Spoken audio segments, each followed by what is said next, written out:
कुछ मकसद हयात जरूरी है दोस्तों, कहना ये दिल की बात जरूरी है दोस्तों। जो फिक्र आखिरत में गुजारी वो मुकम्मल, वरना तो ये हयात अधूरी है दोस्तों।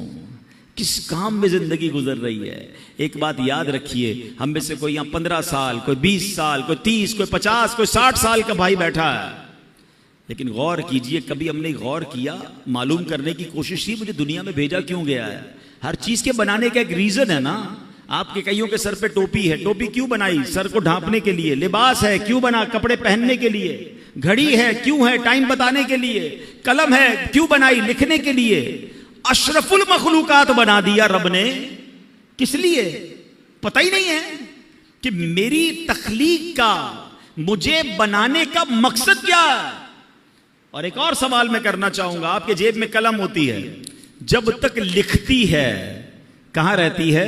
जेब में, सीने के साथ। लिखना बंद कर दे, खत्म कर दे, फिर कहां जाती है? डस्टबिन में। मकसद खत्म हो गया ना, अब इस पेन का हासिल कोई नहीं है। अगर मैं और आप मकसद के मुताबिक जिंदगी नहीं गुजार रहे तो फिर कहां जाएंगे? हैं? गौर कीजिए ना, एक तरफ तो अशरफुल मखलूकात में कहा जा रहा है, मगर यही बंदा जिस मकसद के लिए से बनाया गया, अव्वल तो कईयों को मकसद ही नहीं पता, और अगर मालूम है तो क्या जिंदगी उस मकसद के तहत गुजर रही है? अब मौलाना जलालुद्दीन रूमी बहुत मशहूर सूफी बुजुर्ग हैं, फरमाते हैं अगर तुम्हें बादशाह किसी खास काम के लिए भेजे, हैं?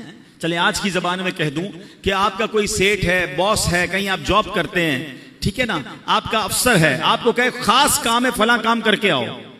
आप वो काम करने निकले और रास्ते में बहुत सारे दूसरे काम करने लग जाएं, और पर्टिकुलरली जिस काम के लिए भेजा वो काम ही ना करें, तो बताइए वो बादशाह जो है या वो जो बॉस है, वो आपका अफसर है, वो खुश होगा या नाराज होगा कि भेजा किस काम के लिए था? आपके सर वो उसको छोड़े बाकी बहुत सारे करके आया हूं। भाई उसके लिए तो भेजा ही नहीं था, जो काम करने भेजा था उधर गए ही नहीं, वो किया ही नहीं।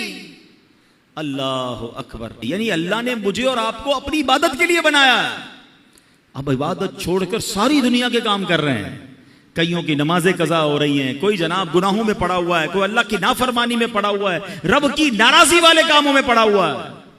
क्या लौटना नहीं है? क्या अल्लाह की बारगाह में जाना नहीं है? खुदारा अपने मकसद हयात से ना हटें।